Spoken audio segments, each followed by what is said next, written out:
Karis dan Shalom.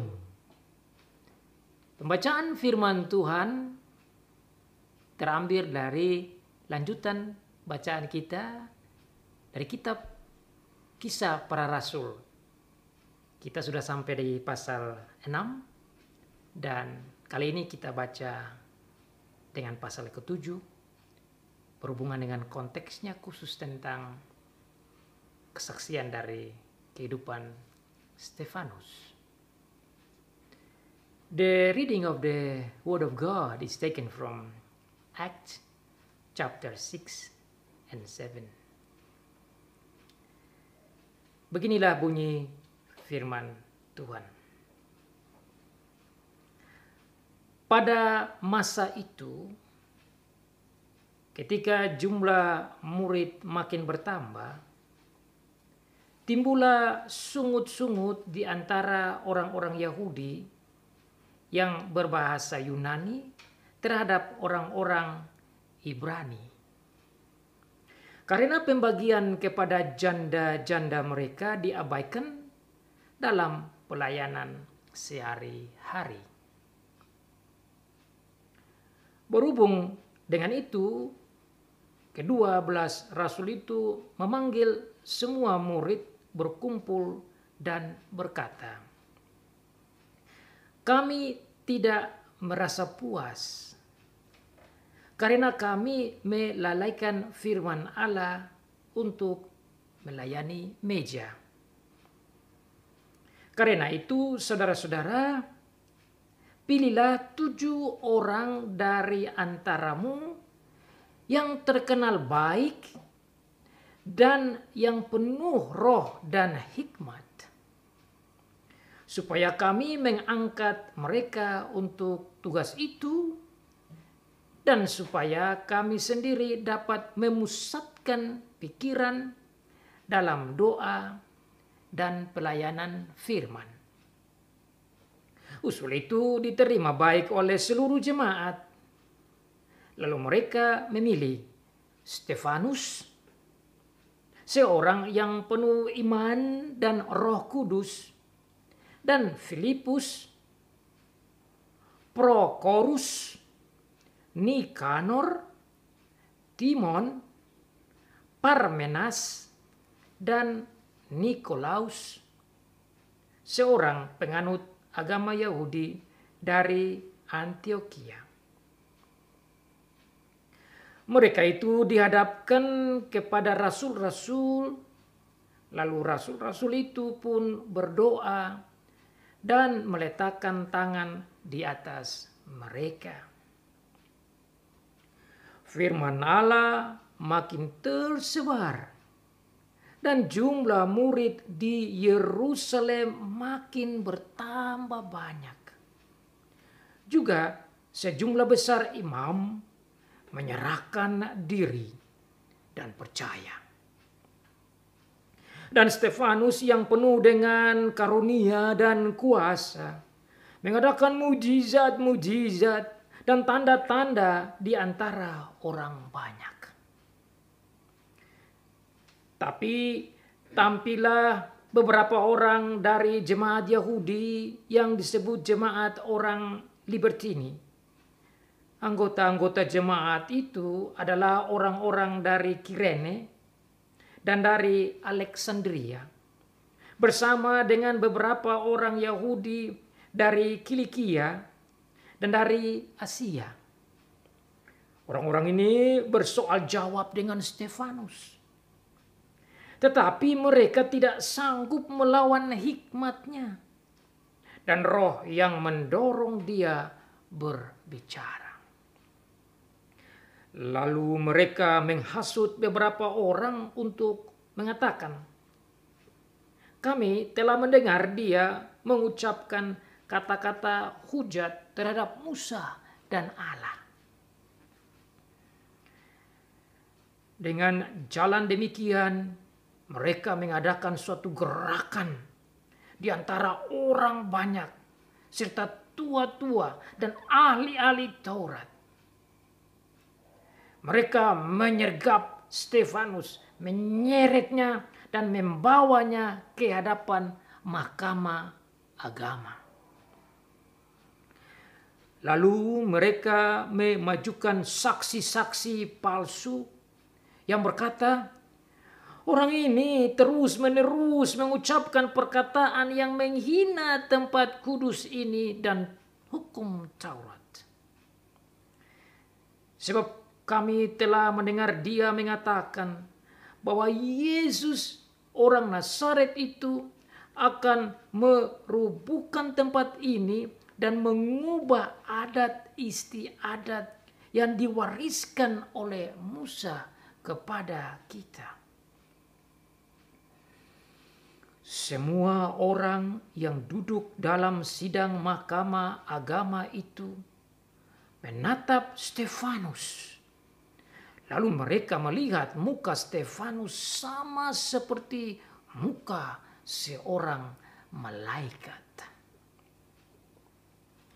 Kata imam besar, benarkah demikian? Jawab Stefanus, hai saudara-saudara dan bapak-bapak, dengarkanlah. Allah yang maha mulia telah menampakkan dirinya kepada bapa leluhur kita Abraham ketika ia masih di Mesopotamia, sebelum ia menetap di Haran, dan berfirman kepadanya, keluarlah dari negerimu dan dari sanak saudaramu, dan pergilah ke negeri yang akan kutunjukkan kepadamu. Maka keluarlah ia dari negeri orang Kasdim, lalu menetap di Haran. Dan setelah ayahnya meninggal, Allah menyuruh dia pindah dari situ ke tanah ini, tempat kamu diam sekarang. Dan di situ Allah tidak memberikan milik pusaka kepadanya, bahkan setapak tanah pun tidak. Tetapi ia berjanji akan memberikan tanah itu kepadanya menjadi kepunyaannya dan kepunyaan keturunannya, walaupun pada waktu itu ia tidak mempunyai anak. Beginilah firman Allah, yaitu bahwa keturunannya akan menjadi pendatang di negeri asing, dan bahwa mereka akan diperbudak dan dianiaya 400 tahun lamanya. Tetapi bangsa yang akan memperbudak mereka itu akan kuhukum, firman Allah. Dan sesudah itu mereka akan keluar dari situ dan beribadah kepadaku di tempat ini. Lalu Allah memberikan kepadanya perjanjian sunat. Dan demikianlah Abraham memperanakan Ishak, lalu menyunatkannya pada hari yang ke-8. Dan Ishak memperanakan Yakub, dan Yakub memperanakan ke-12 bapa leluhur kita. Karena iri hati, bapa-bapa leluhur kita menjual Yusuf ke tanah Mesir, tetapi Allah menyertai dia dan melepaskannya dari segala penindasan, serta menganugerahkan kepadanya kasih karunia dan hikmat ketika ia menghadap Firaun, raja Mesir. Firaun mengangkatnya menjadi kuasa atas tanah Mesir dan atas seluruh istananya. Maka datanglah bahaya kelaparan menimpa seluruh tanah Mesir dan tanah Kanaan, serta penderitaan yang besar, sehingga nenek moyang kita tidak mendapat makanan. Tetapi ketika Yakub mendengar bahwa di tanah Mesir ada gandum, ia menyuruh nenek moyang kita ke sana. itulah kunjungan mereka yang pertama. Pada kunjungan mereka yang kedua, Yusuf memperkenalkan dirinya kepada saudara-saudaranya. Lalu ketahuanlah asal usul Yusuf kepada Firaun. Kemudian Yusuf menyuruh menjemput Yakub, ayahnya, dan semua anak sanak saudaranya, 75 jiwa banyaknya. Lalu pergilah Yakub ke tanah Mesir. Di situ ia meninggal, ia dan nenek moyang kita.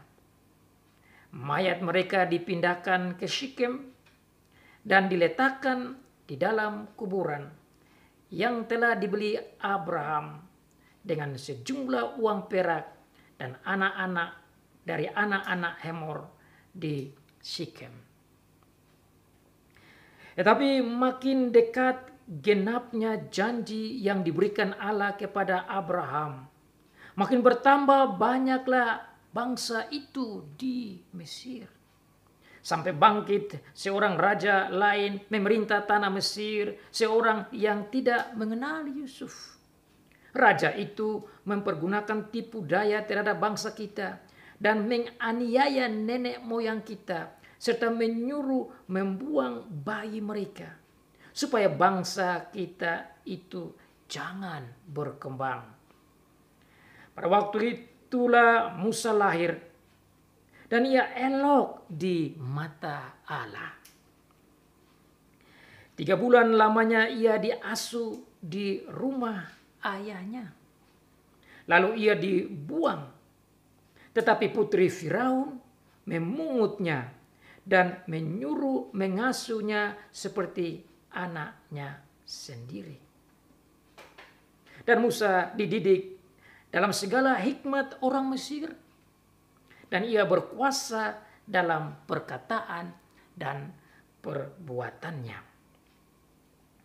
Pada waktu itu berumur 40 tahun, pada waktu ia berumur 40 tahun, timbullah keinginan dalam hatinya untuk mengunjungi saudara-saudaranya, yaitu orang-orang Israel. Ketika itu ia melihat seorang dianiaya oleh seorang Mesir. Lalu ia menolong dan membela orang itu dengan membunuh orang Mesir itu. Pada sangkanya saudara-saudaranya akan mengerti bahwa Allah memakai dia untuk menyelamatkan mereka. Tetapi mereka tidak mengerti. Pada keesokan harinya, ia muncul pula ketika 2 orang Israel sedang berkelahi. Lalu ia berusaha mendamaikan mereka. Katanya, "Saudara-saudara, bukankah kamu ini bersaudara? Mengapakah kamu saling menganiaya?"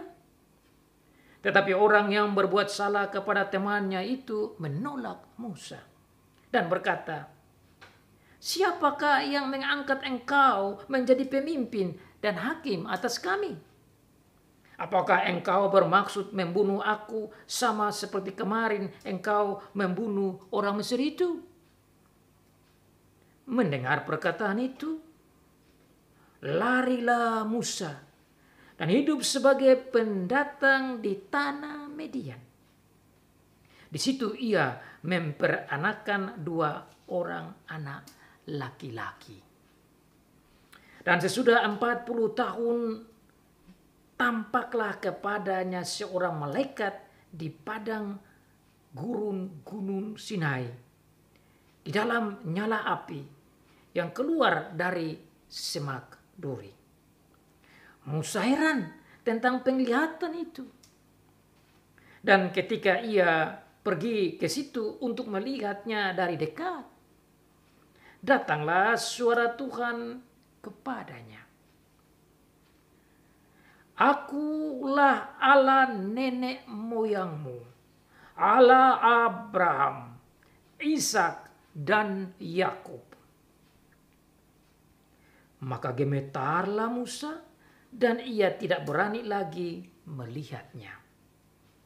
Lalu firman Allah kepadanya, tanggalkanlah kasutmu dari kakimu. Sebab tempat di mana engkau berdiri itu adalah tanah yang kudus. Aku telah memperhatikan dengan sungguh kesengsaraan umatku di tanah Mesir, dan aku telah mendengar keluh kesah mereka, dan aku telah turun untuk melepaskan mereka. Karena itu marilah, engkau akan kuutus ke tanah Mesir. Musa ini yang telah mereka tolak dengan mengatakan, siapakah yang mengangkat engkau menjadi pemimpin dan hakim? Musa ini juga telah diutus oleh Allah sebagaimana pemimpin dan penyelamat. Musa ini juga telah diutus oleh Allah sebagai pemimpin dan penyelamat oleh malaikat yang telah menampakkan diri kepadanya di semak duri itu.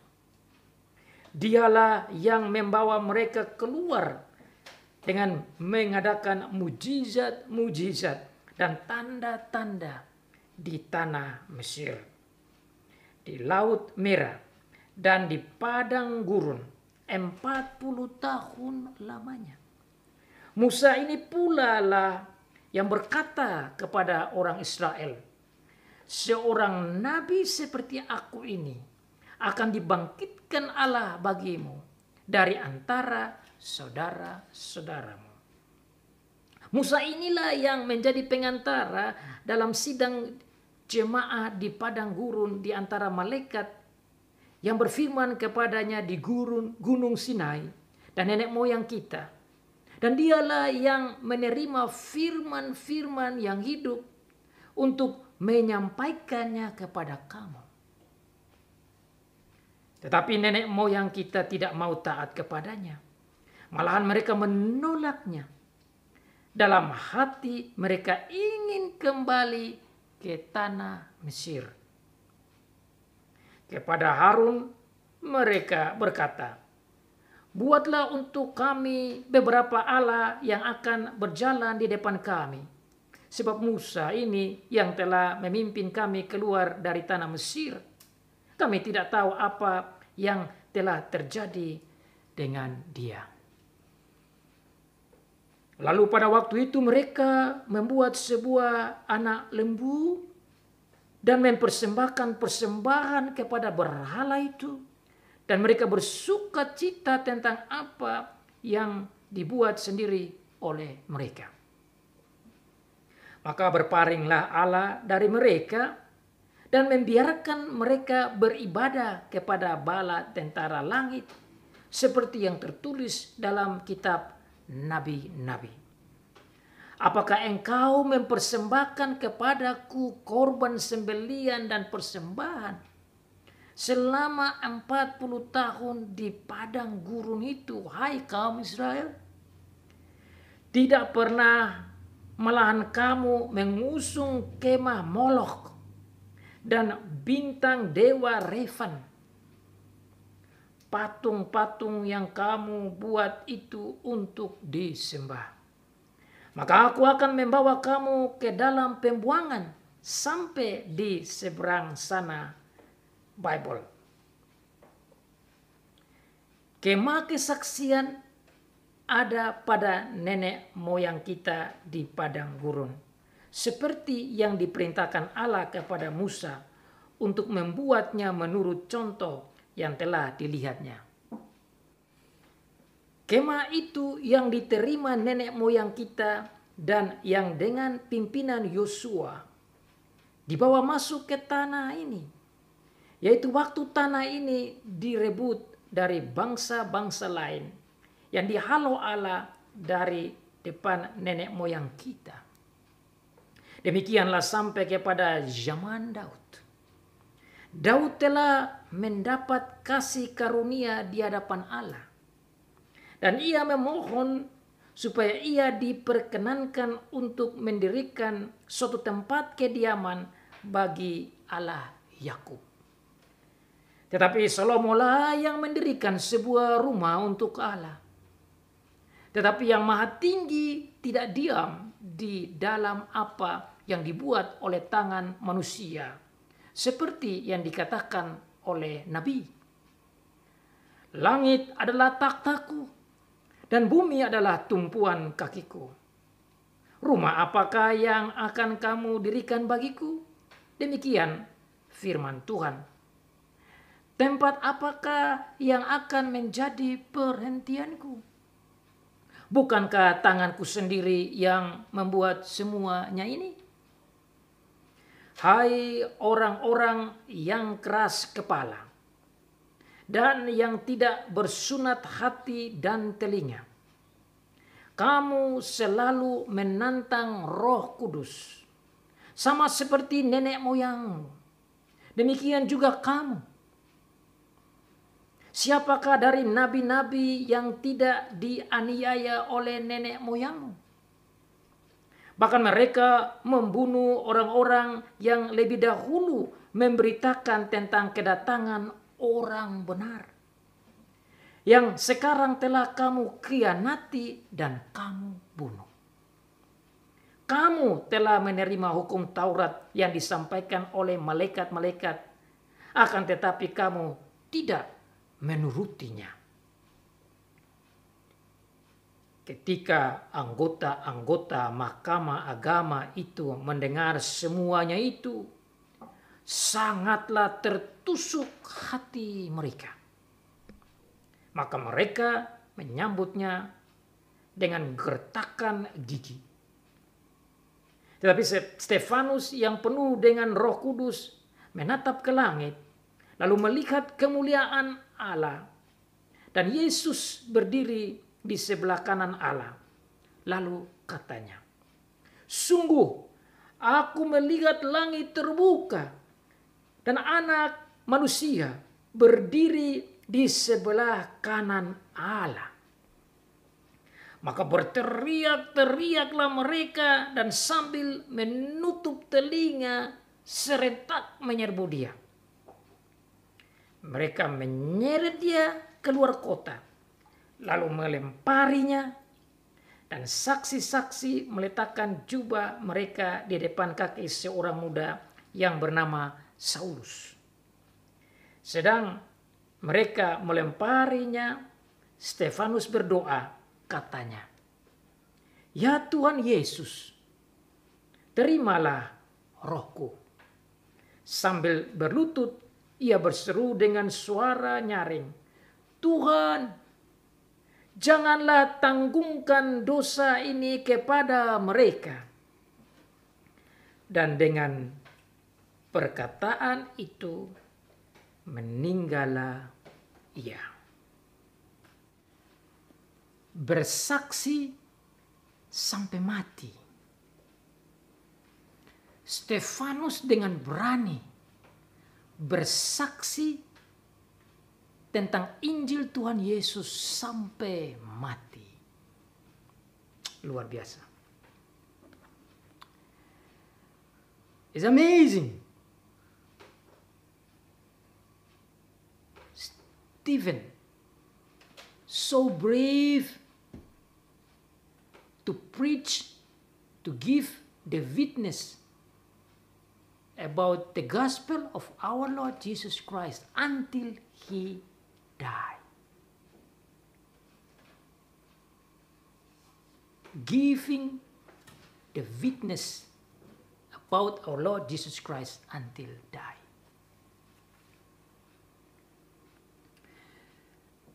Dalam membaca, menggali, memahami akan firman Tuhan dari kitab Kisah Para Rasul. Sejak pasal pertama, pasal 2, pasal 3, pasal 4, pasal 5, sekarang pasal 6 dan pasal 7. Yang saya membaca secara panjang. Agar supaya saudara dan saya bisa menikmati akan firman Tuhan dalam konteksnya secara dalam, secara jelas. Bagaimana cerita sejarah keselamatan yang Tuhan buat di Perjanjian Baru.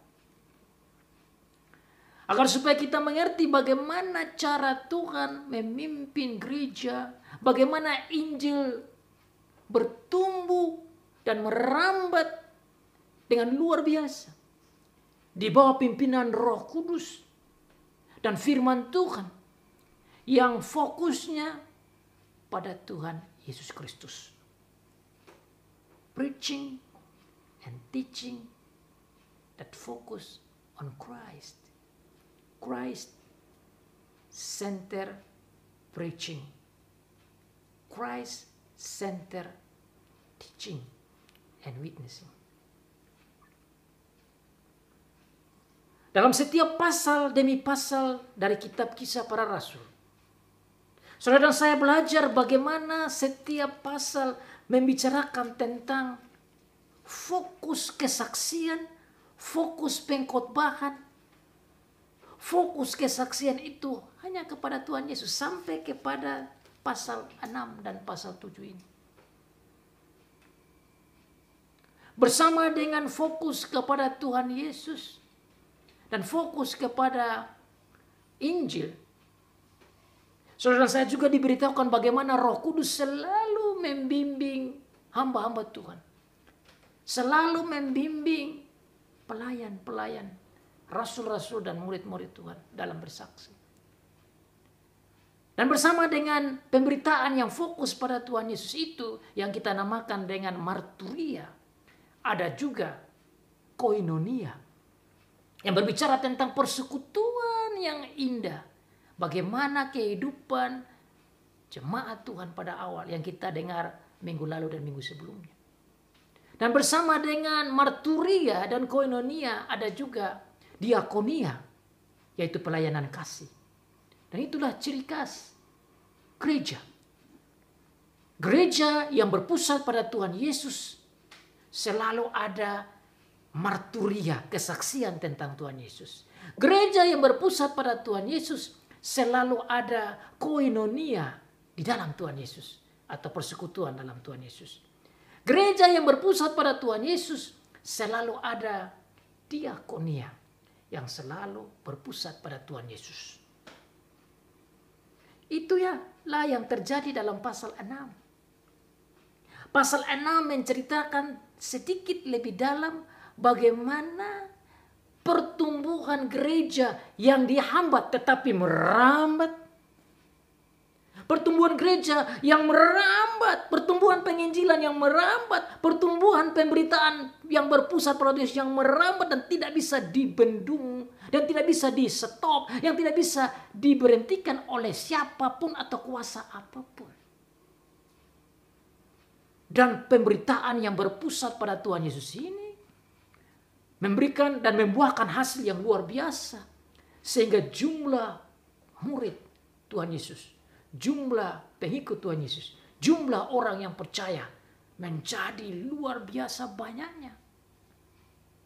Dalam pasal yang keempat dikatakan 5.000 belum dihitung perempuan, anak-anak dan pemuda-pemudi.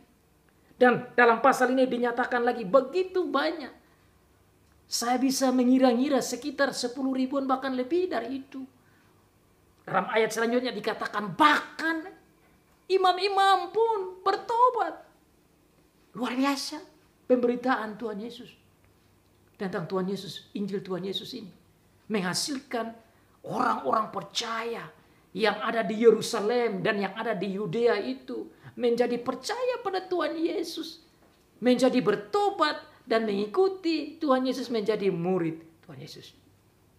Akibat dari pertumbuhan yang bertambah ini terjadi perbedaan pikiran di dalam melayani meja, melayani pelayanan kasih, di dalam melayani para janda-janda, baik janda-janda yang datang dari orang Ibrani maupun janda-janda orang Yahudi yang berbahasa Yunani. Dan dikatakan di sana bahwa mereka dari orang-orang Yahudi yang berbahasa Yunani, janda-janda mereka itu merasa seperti diabaikan. Terjadi masalah, perbedaan, pembagian pelayanan kasih di dalam gereja oleh karena begitu banyak jemaat. Dan ini memang fakta. Ini memang kehidupan bergereja. Bisa saja terjadi seperti itu. Dan Tuhan memberikan jalan keluar dalam mengatasi masalah ini dengan menggerakkan murid-murid, rasul-rasul untuk mengumpul semua pengikut Tuhan itu untuk mencari jalan keluar dengan memilih 7 orang. Memilih 7 orang untuk menjadi diaken atau yang mengatur pelayanan kasih di meja. Tuhan Yesus dalam arti menjalankan pelayanan diakonia. Maka usul ini diterima dan mereka memilih 7 orang. Dan ada syaratnya. Bahwa 7 orang yang dipilih itu harus menjadi orang yang berhikmat.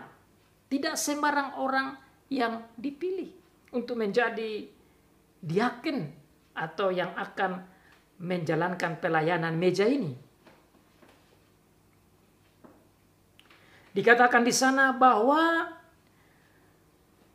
kami merasa tidak puas karena kami melalaikan firman Allah untuk melayani meja. Ayat 3. Karena itu saudara-saudara, pilihlah 7 orang dari antara kamu yang terkenal baik, itu 1, yang penuh dengan roh, 2, dan berhikmat. Jadi ada 3 kriteria syarat untuk memilih 7 orang ini. Yang pertama, harus terkenal baik, artinya namanya baik, artinya sikap hidupnya baik, artinya kehidupannya baik. Yang kedua, bahwa orang itu harus mempunyai Roh Kudus. Penuh dengan Roh Kudus, artinya Roh Kudus harus memimpin kehidupannya. Dan yang ketiga, berhikmat. Sikap, hikmat, dan roh. Itu adalah syarat menjadi diaken. Syarat untuk menjadi pelayan, untuk melayani meja. Maka mereka memilih 7 orang, seperti tercatat dalam ayat 4. Mereka memilih Stefanus, ayat yang ke-5. Mereka memilih Filipus, Prokorus, Nikanor, Timon, Parmenas, dan Nikolaus. 7 orang terpilih. Dari 7 orang yang terpilih ini dalam ayat selanjutnya, pasal 6 dan pasal ke-7, berfokus tentang Stefanus. Difokuskan tentang Stefanus. Bagaimana Stefanus menjalankan tugas pelayanannya. Dan dikatakan di sana bahwa Stefanus dalam pelayanannya itu, satu hal yang saya belajar ini luar biasa. Bahwa dia meskipun ditugaskan menjadi diaken untuk melayani meja, artinya membawa bantuan, membagi-bagi bantuan kasih kepada janda dan orang miskin dan lain sebagainya. Tetapi bersama dengan itu di dalam ayat selanjutnya dijelaskan bahwa dia juga mengadakan tanda-tanda dan mujizat-mujizat. So, he was not only do the work to serve the table, to show the mercy of our Lord Jesus Christ to the widows, etc. But at the same time, he was also did miracle. He was also bring the gospel. He was also giving witnesses. He was also preaching. He was also teaching. That's quite something.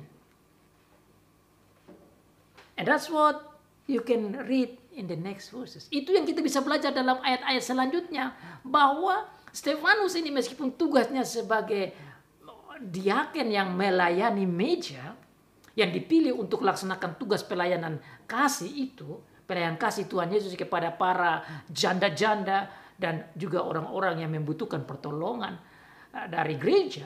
Tapi bersama dengan itu dia juga buat mujizat-mujizat. Nah, ini luar biasa. Kenapa ini terjadi? Karena memang begitulah cara Tuhan bekerja untuk mengembangkan gereja pada waktu itu. Sehingga dia mengadakan mujizat-mujizat yang luar biasa. Mujizat-mujizat dan tanda-tanda itu dibuat di antara orang banyak. Bersama dengan itu, dia juga mengadakan pewartaan firman. Bagaimana dia wartakan firman? Dia duduk dan berbicara dengan orang-orang yang lain yang belum percaya. Dalam ayat selanjutnya dikatakan bahwa dia duduk dan berdiskusi dan berdebat. Ini menunjukkan keberanian seorang Stefanus. Karena berbicara dengan orang-orang Yahudi, itu berarti orang-orang ini adalah orang-orang yang belajar Alkitab. Orang-orang ini paham Alkitab ini. Ini bukan orang-orang yang kafir yang tidak tahu sama sekali tentang firman Allah. Orang-orang ini memahami firman Tuhan di perjanjian lama. Seperti Stefanus juga memang memahami firman secara luar biasa.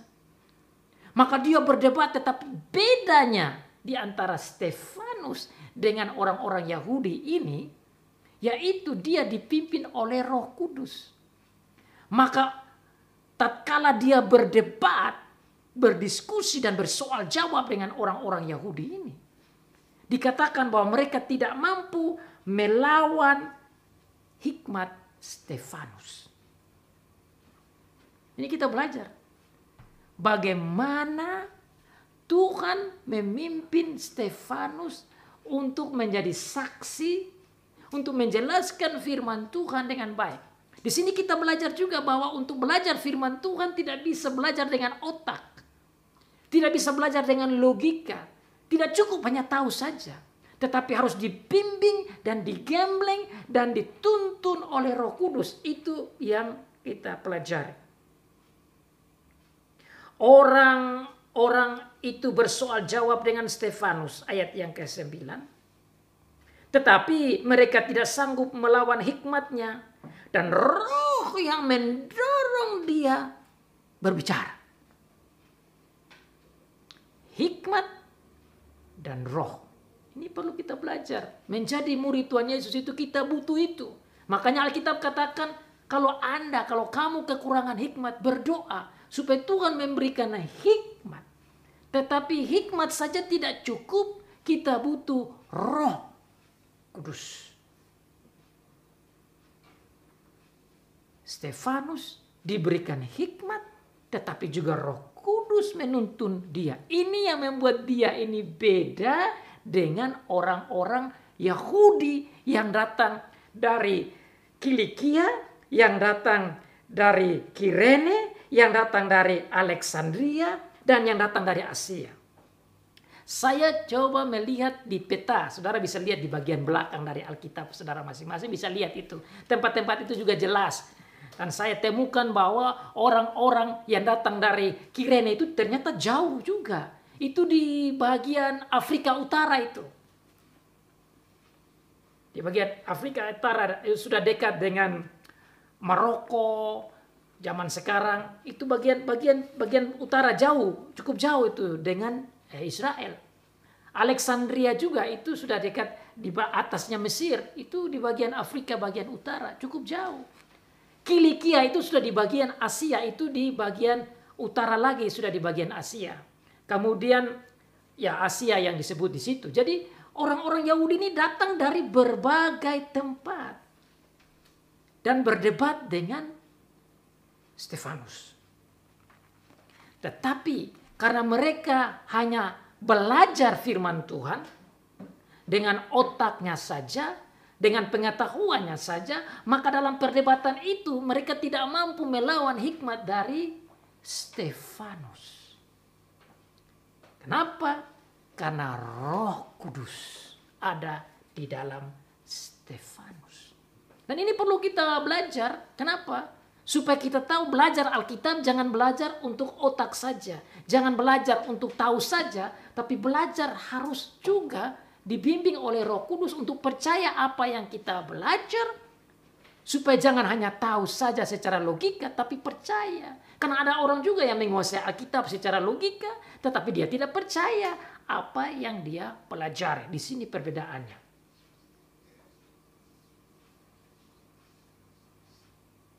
Di dalam cerita selanjutnya, ternyata akibat mereka kalah, timbullah iri hati.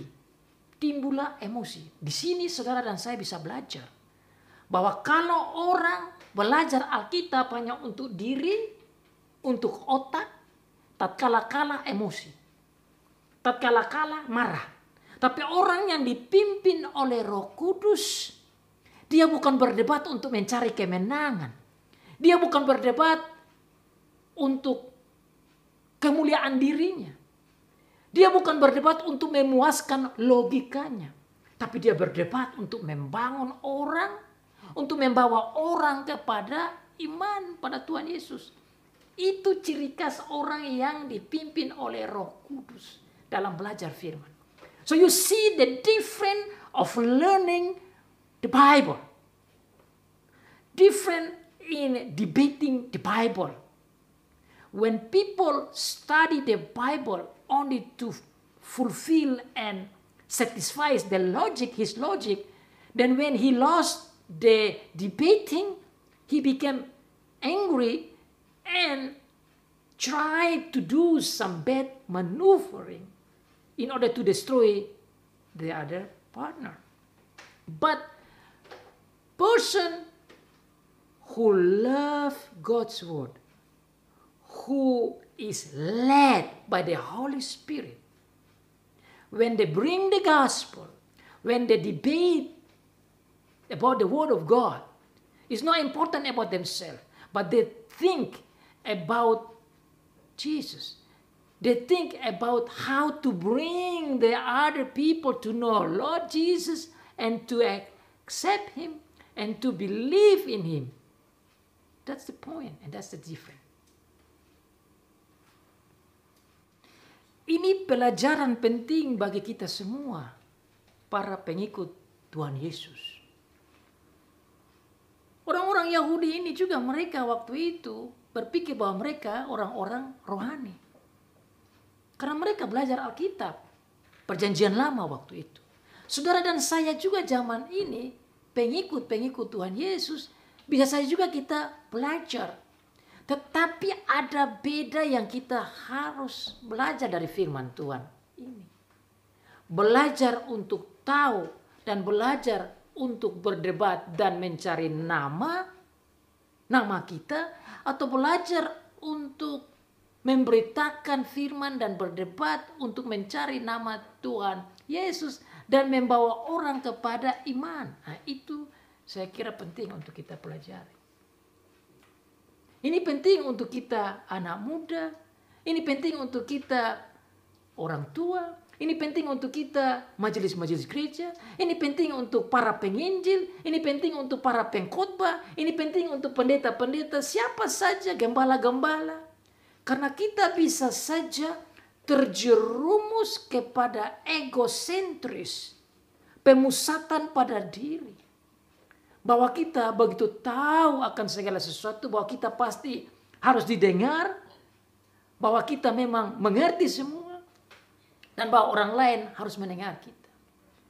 Tetapi saudara lihat di sini, kita belajar bagaimana Stefanus berdebat dan memberitakan firman di bawah pimpinan Roh Kudus, dan hikmatnya itu tujuannya agar supaya orang datang kepada Tuhan Yesus, dan tujuannya supaya orang beriman kepada Tuhan Yesus, dan tujuannya agar supaya orang bertobat, dan tujuannya agar supaya Tuhan Yesus dimuliakan, bukan dirinya dipuji atau dimuliakan. Orang yang berdebat atau yang berdiskusi untuk memuaskan otaknya dan dirinya dan berpusat pada pujian diri, bisa kita belajar dari orang-orang Yahudi ini. Kalah, tidak menerima kekalahan dan mencari jalan keluar dan melihat apa maksud Tuhan di balik semua ini, tapi justru sebaliknya mengambil langkah-langkah negatif. Mengambil langkah-langkah jahat. Dan kejahatan apa yang mereka buat? Saudara tadi dengar pembacaan firman Tuhan. Mereka justru menghasut banyak orang. Lihat ini politik busuk. Bisa saja terjadi dalam gereja. Bisa saja terjadi dalam komunitas Kristen. Bisa saja terjadi dalam diri kita. Tidak siap menerima fakta kebenaran dalam perdebatan, tetapi justru mengambil langkah-langkah kejahatan, menghasut orang lain untuk menyusahkan orang yang berhikmat dan dipimpin oleh Roh Tuhan. Sudah hasut orang lain, juga membuat isu yang sangat tidak benar. Saudara belajar di Alkitab, di sini saudara lihat ada saya baca dan saya lihat begitu banyak kejahatan, begitu banyak penipuan, begitu banyak strategi busuk yang mereka buat. Apa yang dibuat di sana saudara lihat, mereka menghasut orang banyak. Satu. Setelah mereka menghasut orang banyak, mereka membuat isu statement yang busuk, fitnahan. Sudah buat fitnahan yang busuk bahwa Stefanus ini melawan Musa dan melawan Tuhan Allah. Mereka membuat lagi perkumpulan-perkumpulan gerakan bersama untuk mempengaruhi para pimpinan rohani pada waktu itu. Yaitu pengaruh pada tua-tua dan berusaha untuk mempengaruhi ahli-ahli Taurat yang nanti arahnya kepada mahkamah agama atau Sanhedrin. Kemudian mereka lagi menyiapkan saksi-saksi palsu. Saksi-saksi dusta. Yang mendustai. Saudara lihat ini orang-orang rohani. Saudara. Ini orang-orang rohani ini. Rohani dalam arti orang-orang ini percaya Alkitab. Di perjanjian lama orang-orang ini belajar Alkitab. Ini ahli-ahli Taurat, tua-tua orang. Saudara orang Yahudi begitu. Mereka begitu suka mempelajari perjanjian lama dan berusaha untuk mengetahui apa yang dikatakan di dalam perjanjian lama. Tetapi aneh tapi nyata. Justru orang begitu bergumul, bergelut, dan mempelajari begini banyak firman. Orang-orang inilah yang justru menjadi the stumbling block and enemy. Menjadi batu sandungan dan musuh kepada kebenaran. Ini pelajaran bagi saudara dan saya. Tidak selamanya orang yang mau belajar firman Tuhan itu bisa saja menuju kepada kebenaran. Ini orang-orang belajar tapi justru bukan menuju pada kebenaran. Mengetahui Tuhan Yesus dan menerima Tuhan Yesus dan taat pada Tuhan Yesus. Justru faktanya penipuan, pemfitnahan, pembuatan isu. Bahkan arahnya ini saudara kalau saya pelajari latar belakang otak mereka. Saya lihat tujuannya itu tidak lain yaitu pembunuhan. Saudara bayangkannya gara-gara kalah debat saja. Sampai pada pembunuhan.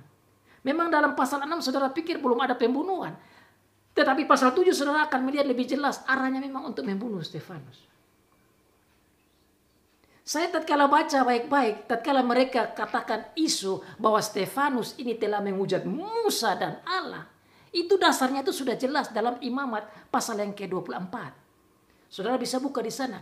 Imamat pasal 24. Ayat yang ada banyak tapi saya buka saja ayat yang ke-16. Itu dasarnya. Dasarnya yaitu bahwa kalau sudah hujat Musa, hujat Allah, konsekuensinya dilempar dengan batu. Jadi sebelum dilempar dengan batu, programnya sudah ada. Ini busuk sekali. Ini orang-orang ini berdebat hal-hal rohani tetapi arahnya pada pembunuhan. How could that possible? You debate about religion, religious stuff, religious things, and then at the end you plan to kill the other people. You kill the one who debate with you. What kind of plan? What kind of people is this? I just don't understand. This is why these people, they just learn in order to fulfill their logic, but they don't believe in God. If they believe in God, this is not happen. But look at that. They use the word of God in order to destroy even their brothers. They learn and they use the word of God and regulation from the word of God in order to kill others. Look at that. Let me read. Mari kita baca dalam Imamat 24. Khusus ayat 16. Siapa yang menghujat nama Tuhan pastilah ia dihukum mati. Sudah lihat itu. Siapa yang menghujat nama Tuhan, pastilah ia dihukum mati dan dilontari dengan batu. Whoever blasphemy God, he will be stoned by all the people. And usually the elder stone first. Biasanya pimpinan itu lempar dahulu. So bad. Where is your love? Di manakah kasihmu? Ini akibat belajar terlalu banyak firman, tetapi kasih tidak ada, begini sudah. Dan anak-anak yang belajar Alkitab, jemaat Tuhan yang belajar Alkitab, makanya Tuhan bilang, kalau kasih tidak ada, jadi kering. Hanya belajar untuk tahu, tetapi setelah tahu, akibatnya action seperti begini. Mereka mengerti. Mereka punya plan itu. Bahwa tujuan membuat isu, bayangkan ini. Mengasut orang, Stefanus tidak bilang bahwa dia menghujat Musa. Stefanus tidak bilang bahwa dia menghujat Allah. Mereka kasih tahu bahwa dia menghujat Allah, menghujat Musa. Kenapa? Supaya dilempar. Why did they say like this? Because the plan is because we lost. We do not like you. We're going to destroy you. We're going to stone you. And how? The plan was say that he did blasphemy. Menghujat Musa dan menghujat Allah. Saya belajar lagi lanjut, bukan itu tidak cukup. Waduh, ini strategi busuk sekali. Sudah katakan menghujat Musa, menghujat Allah, melawan akan imamat pasal yang ke-24 tadi. Ditambah lagi katakan bahwa menghujat adat atau melawan adat istiadat. Ini memang hal-hal yang dianggap sangat sakral sekali bagi orang Yahudi. Kalau ini diinjak-injak atau dihujat atau dilawan, ini dia punya langkah tidak lain yaitu dibunuh, dilempar. Dan itu juga yang mereka mau coba Tuhan Yesus waktu itu. Mereka mau melempar Tuhan Yesus juga. Ini terjadi di pada Stefanus. Hujat Musa, hujat Allah, kemudian juga melawan akan tempat bait Allah. Nah, ini yang ketiga. Kemudian adat istiadat yang diwariskan kepada Musa dan kepada kita.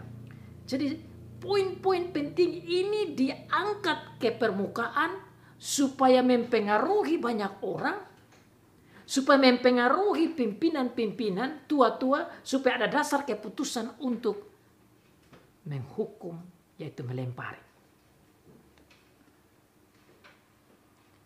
Maka dengan demikian mereka datang dan menyeret. Sudah lihat itu. Sudah kalah debat, bikin isu, bikin penipuan, dusta, kemudian dengan dasar dusta itu menyeret. Menyeret itu artinya menangkap dan menarik dia, membawa dia ke pengadilan. So look at that. Took him to the court, to the Supreme Court in order to be punished. Tapi luar biasa saudara-saudara, Alkitab menjelaskan bahwa tatkala mereka menaruh Stefanus di depan mahkamah agama, Sanhedrin, orang-orang yang sama yang menghakimi akan rasul-rasul dan menghakimi Tuhan Yesus ini, saudara lihat peperangan yang sama. Tatkala mereka menaruh dia duduk di situ, mereka menatap Stefanus dan muka Stefanus sama seperti muka seorang malaikat. Harusnya mereka sadar sudah bahwa ini orang, kok kita mau rencana menyusahkan dia tetapi mukanya seperti malaikat. Itu berarti dia mukanya, kalau malaikat itu biasa datang tuh bercahaya. Ini menunjukkan cahaya surgawi bahwa dia betul-betul dalam keadaan yang sangat benar. Harusnya mereka sadar sudah itu. Jangan bikin susah Stefanus. Tetapi saudara lihat, ini bukti orang yang menjadi pemimpin rohani. Orang yang belajar firman Tuhan begitu banyak di perjanjian lama. Tetapi faktanya menggunakan power secara salah.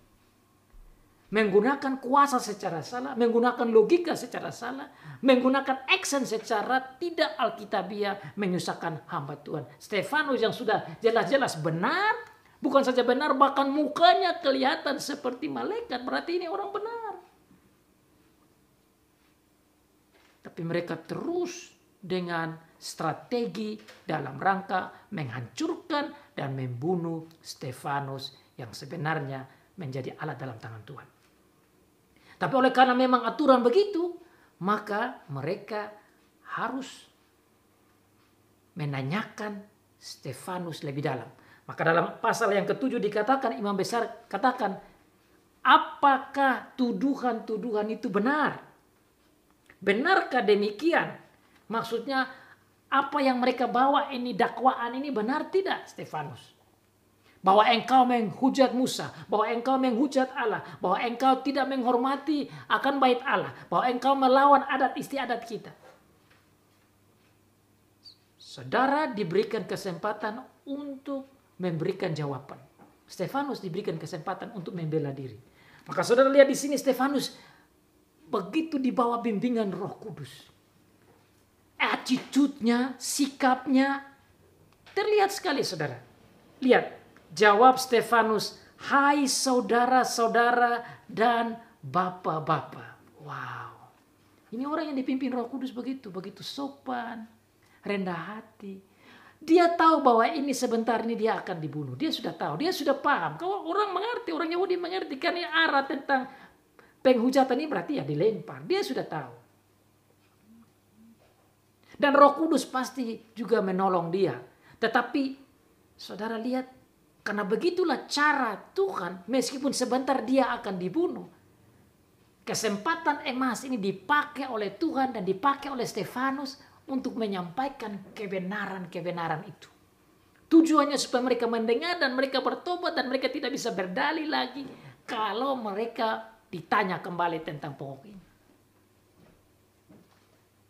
Tetapi saudara, disinilah ciri khas hamba Tuhan yang dipimpin oleh Roh Kudus.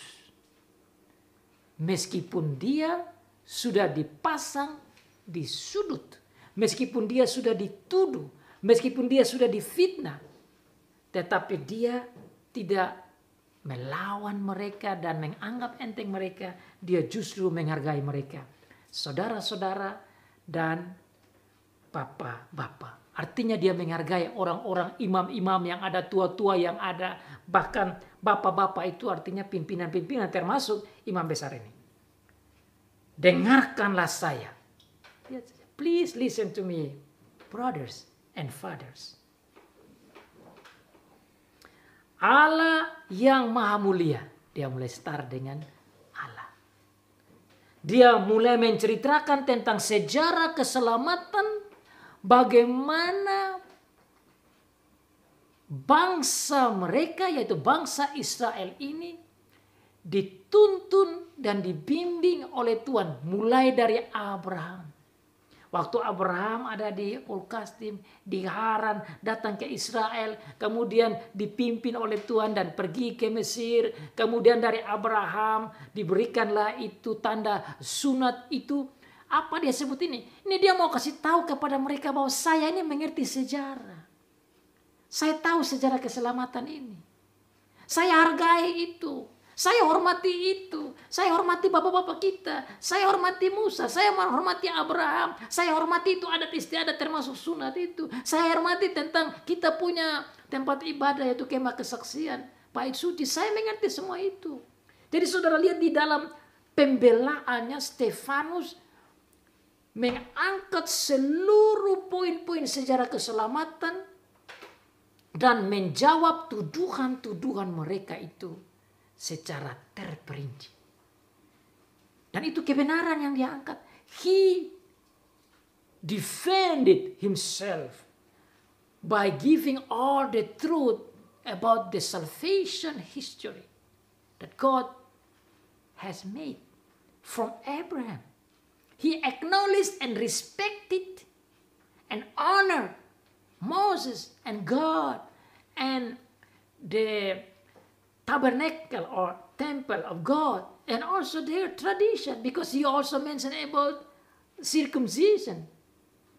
Jadi saudara lihat di sini, di dalam cerita pasal yang ke-7, makanya tadi saya baca semua supaya kita bisa melihat sejarahnya itu, bagaimana defendingnya, bagaimana pembelaan kebenaran.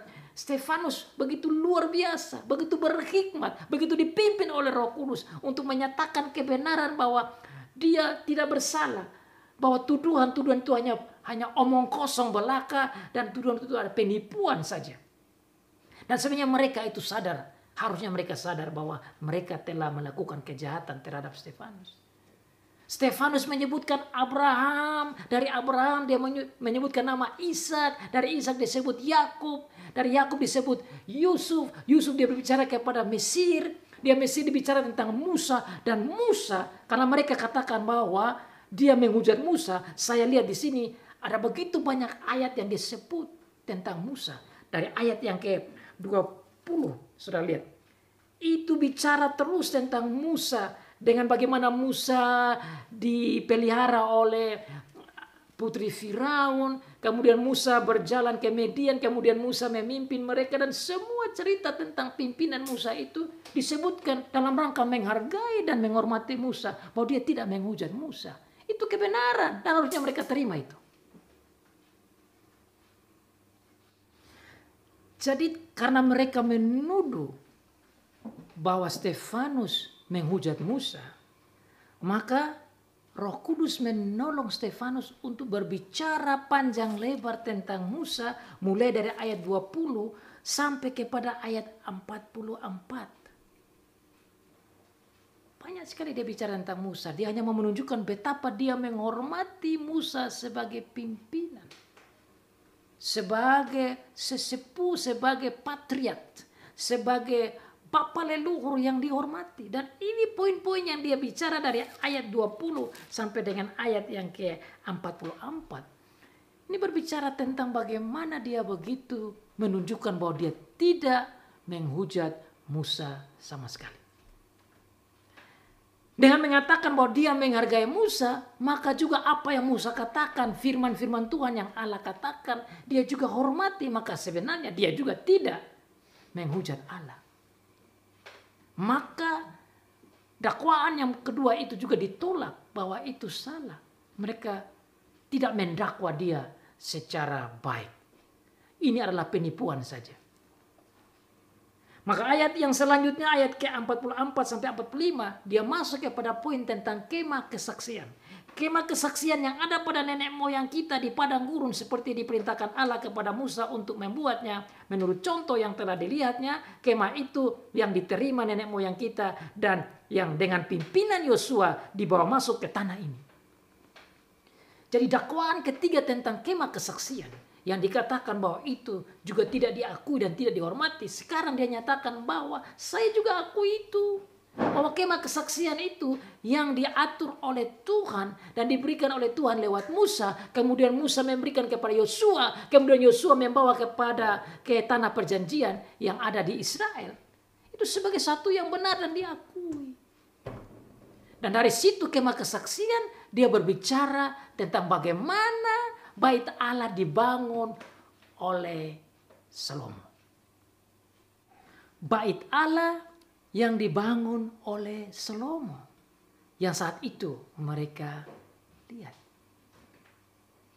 yang diperdebatkan dan dibawa sebagai dakwaan. Tapi sebelum berbicara lebih banyak tentang bait Allah yang dibangun oleh Salomo, dia juga masih menceritakan tentang sejarah kebenaran bahwa sebelum Salomo bangun itu sudah direncanakan oleh Daud. Maka nama Daud pun disebut. Setiap pimpinan orang tua, bapak-bapak, patriark, dari mereka dia sebutkan satu-satu secara terhormat. Termasuk Daud dan Salomo. Kenapa ini penting? Karena dengan katakan dia menghujat Musa, dia mau katakan bahwa Musa, Abraham, Ishak, Yakub, Yusuf, sampai kepada Daud dan Salomo saya hormati. Itu sebenarnya dia mau kasih tahu bahwa ini hujatan atau dakwaan atau fitnahan ini tidak benar kepada saya. Termasuk bicara tentang sunat pun dia mau katakan bahwa Adat-adat itu juga saya hormati. Dengan demikian, pembelaannya ini cukup kuat dan mereka tidak bisa membuktikan bahwa Stefanus bersalah. Yang ada hanya penipuan belaka. Tapi kenapa terakhir dalam cerita Stefanus dibunuh? Kenapa? Toh mereka tetap melempar Stefanus dan membunuh Stefanus. Karena ayat selanjutnya yang saya pikir ini penting untuk kita pelajari. Tatkala Stefanus berbicara tentang bait Allah, dia katakan dalam ayat selanjutnya bahwa Allah mengatakan bahwa tumpuan kakinya itu adalah bumi dan langit adalah takhta. Rumah apa yang kamu bangun dirikan untukku? Tempat apa yang akan menjadi perhentianku? Bukankah tanganku sendiri yang membuat semuanya ini? Dia mau katakan kepada mereka, untuk apa kita berdebat tentang rumah ini? Masalah rumah bukan nomor satu, tetapi yang nomor satu yang paling penting, yaitu ketaatan kepada firman. Yaitu ketaatan pada firman, di mana firman menggiring kepada Tuhan Yesus. Jadi fokus dia ini, dia mau menolong mereka. Hai pimpinan, hai bapak-bapak, hai saudara-saudara. Engkau begitu pegang pada tradisi, engkau begitu pegang pada adat, engkau begitu pegang pada logika, engkau begitu pegang pada rumah ini, rumah bait suci. Tapi engkau tidak melihat bahwa tujuan semua ini adalah harus menghormati Allah, harus takut pada Allah. Dan apa yang Allah buat yaitu nanti Tuhan Yesus Kristus itu yang dia arah ke sana. Makanya saudara dalam arah selanjutnya dia omong tentang orang benar yaitu Tuhan Yesus. You miss the point. You supposed to learn the scripture and accept Jesus as the Messiah. But instead, you destroy him, you kill him. Maka di dalam pimpinan Roh Kudus, Stefanus menyatakan kepada mereka bahwa engkau harus bertobat, engkau harus berubah. Ini tujuannya. Kesaksian ini supaya mereka ini bertobat dan berubah dari salah pemahaman mereka. Tetapi luar biasa, Stefanus begitu berani dan bukan saja mampu membela diri terhadap tuduhan kepada dia. Mereka menuduh Stefanus. Tuhan di bawah pimpinan Roh Kudus mengarah Stefanus untuk kembali menuduh mereka. I found that is amazing. That is quite something.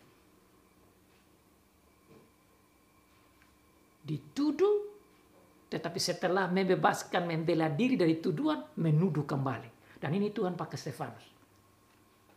Apa yang Stefanus katakan dengan begitu berani? Dia bilang, hai orang-orang yang keras kepala. Ini cukup keras.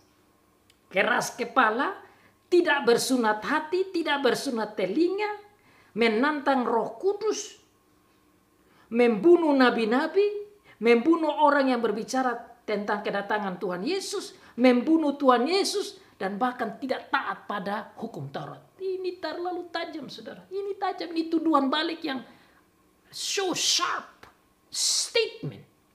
If you were the person, were the leaders, were the scribes, were the Sanhedrin members, or even the Jews, you will understand how sharp this sentence is. Ini kalimat yang tajam sekali, saudara. Kenapa? Karena kalimat ini menuduh kembali, menusuk kembali, menyatakan bahwa kamu memang yang jahat. Kamu bilang saya jahat, justru kamu yang jahat. Apa kejahatanmu? Kamu keras kepala. Apa keras kepalamu? Seperti nenek moyangmu, hamba-hamba Tuhan, nabi-nabi yang dikirim. Bukan kamu dengar dan bukan kamu taat, kamu justru bunuh. Look at that. Kamu bunuh karena kamu punya keras kepala itu. Hard neck.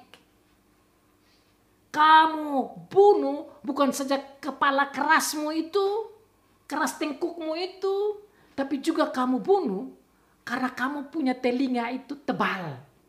Kamu punya telinga itu tidak disunat, tidak dibersihkan. Kamu punya hati itu tidak disunat, tidak. Ini tajam sekali, saudara-saudara. Ini sangat tajam ini. Ini omong ini kepada pimpinan rohani, saudara, jangan main-main. These sentences are given to the spiritual leaders, high priests and all kind of big leaders and elders. Ini tajam sekali. Saudara bayangkan kalau bilang begitu bahwa hati tidak disunat, telinga tidak disunat, kepala keras, bunuh lagi orang. Termasuk bunuh Tuhan Yesus. Dikatakan orang yang benar itu kamu bunuh. Dan mereka tahu itu. Bahwa mereka itulah yang membunuh Tuhan Yesus. Orang benar yang sekarang telah kamu khianati dan kamu bunuh. Sudah begitu, hukum Taurat pun kamu tidak dengar. Ini cukup tajam, cukup berani. Cukup berani.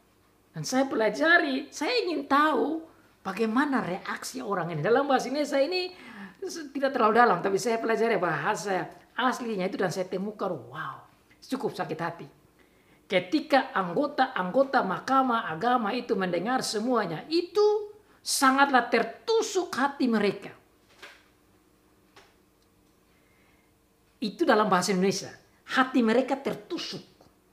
Tetapi dalam bahasa asli dikatakan hati mereka dipotong-potong.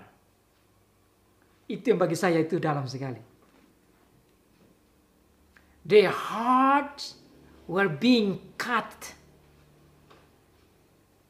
Bahasa Indonesia yang lain sebenarnya dalam terjemahan menurut saya yang paling lebih bagus dikatakan hati mereka tuh diiris-iris.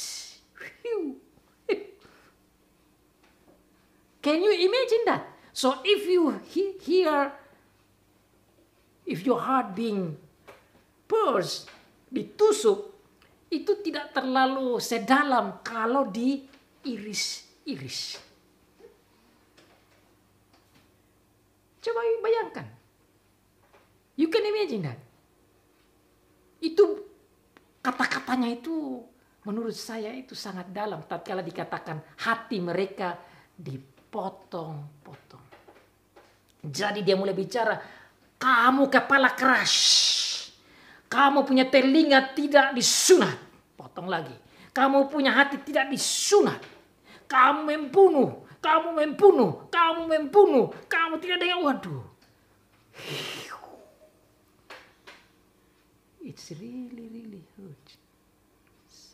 Sangat sakit. Maka saudara lihat di sana, kalau saudara sudah bisa bayangkan itu kata bahasa yang begitu yang tadi saya gambarkan, terjemahan dalam bahasa asli, maka mereka mendengar itu dan itu terjemahan di sini kena, tapi saya bisa terjemahkan lagi dalam bahasa Indonesia yang lain dikatakan mereka menyambutnya dengan gertakan gigi. Saudara bayangkan gertakan gigi? Kalau orang Indonesia bisa katakan makan gigi.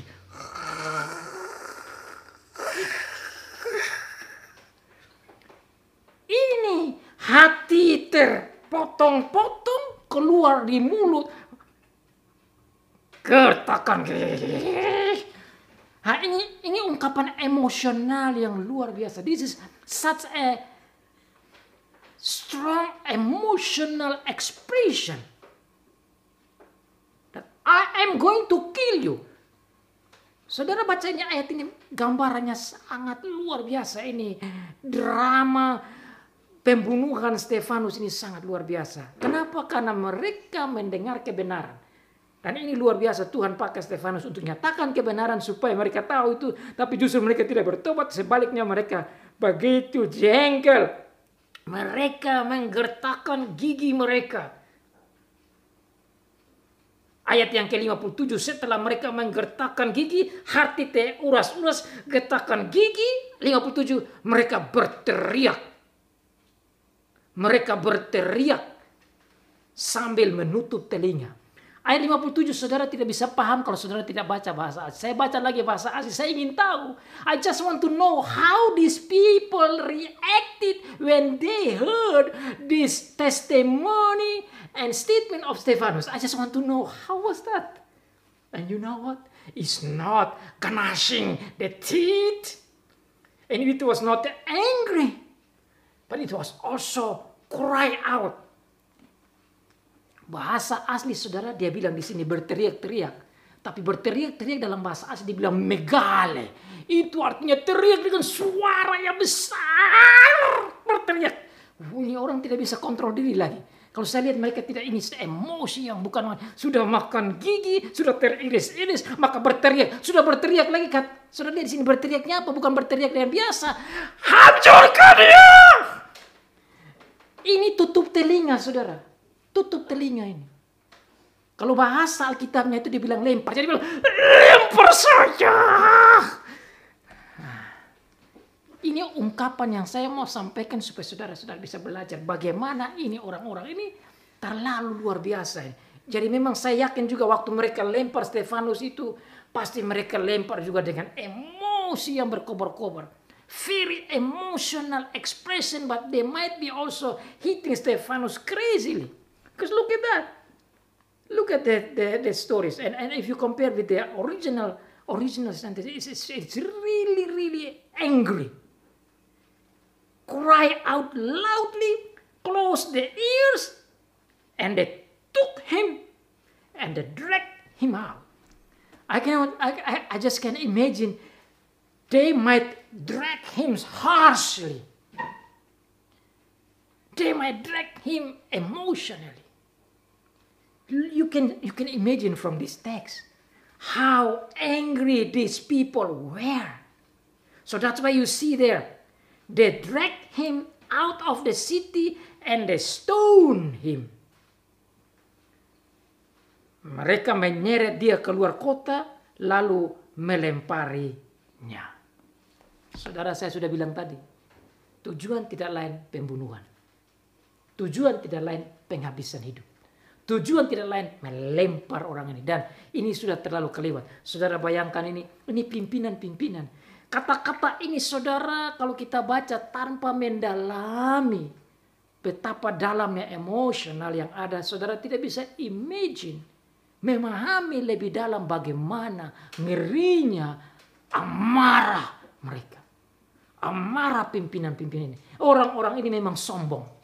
Ini akibat orang-orang yang sombong begini sudah. Tatkala dikritik, tatkala disampaikan firman Tuhan, bukan terima dengan rendah hati, bukan terima dengan bertobat, bukan terima dan mengakui kesalahan, justru action dengan tambah kejahatan, kejahatan demi kejahatan. Negative and evil action by evil action because of unrepentant heart. Saudara dan saya belajar. Mari kita belajar dari firman Tuhan ini.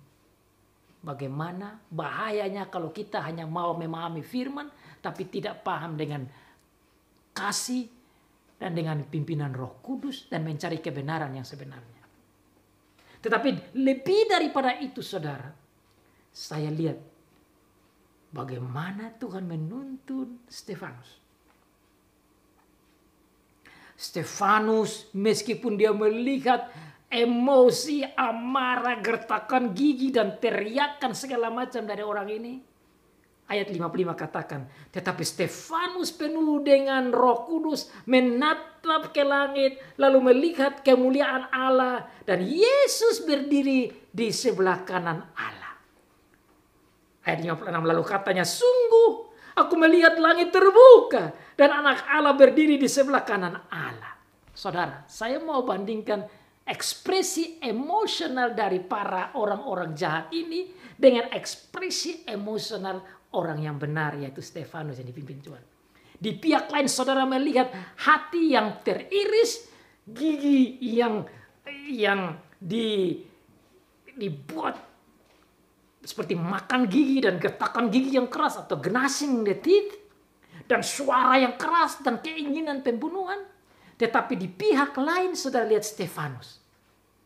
Stefanus melihat mereka emosional dan amarah yang tinggi yang bersifat neraka. Stefanus melihat surga. Orang-orang neraka penuh dengan gertakan gigi seperti kata Tuhan Yesus.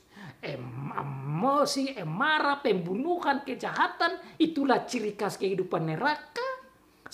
Sementara Stefanus menunjukkan ekspresi surgawinya. Dia melihat surga terbuka. Saya bisa gambarkan kata-kata ini. Stefanus tatkala dia melihat Tuhan Yesus dan langit terbuka itu, Saya sangat yakin Stefanus punya wajah penuh dengan damai. Pasti. Amarah, damai. Saya sangat lagi yakin Stefanus melihat Tuhan Yesus dan Tuhan Allah yang ada di sebelah kanan Allah dan langit terbuka penuh dengan sukacita. Kejengkelan, sukacita.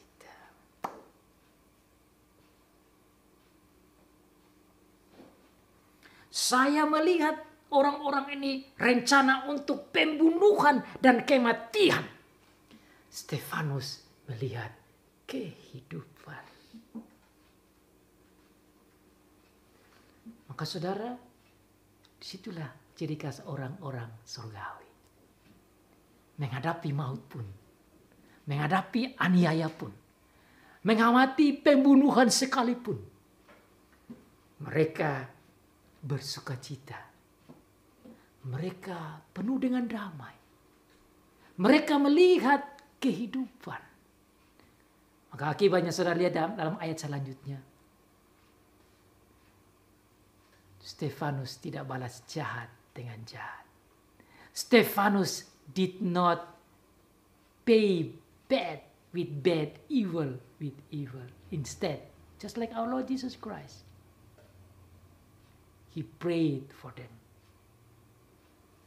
Lord Jesus, please forgive them. Please don't put this sin to these people. Please change them. Wow, this is amazing heavenly attitude. Tidak balas jahat dengan jahat. Tidak kembali marah. Tidak kembali makan gigi atau menggertak gigi. Tidak kembali berteriak untuk menghancurkan orang itu. Tidak berdoa untuk pembasmian ini musuh-musuh. Tetapi sebaliknya dia berdoa bagi musuh-musuh ini. Dia berdoa supaya Tuhan menyelamatkan dia. Dan dia bilang, Tuhan terimalah rohku. Saya berpikir pasti dia menyerahkan dirinya dengan sangat sukacita. Itulah cara kehidupan orang surgawi.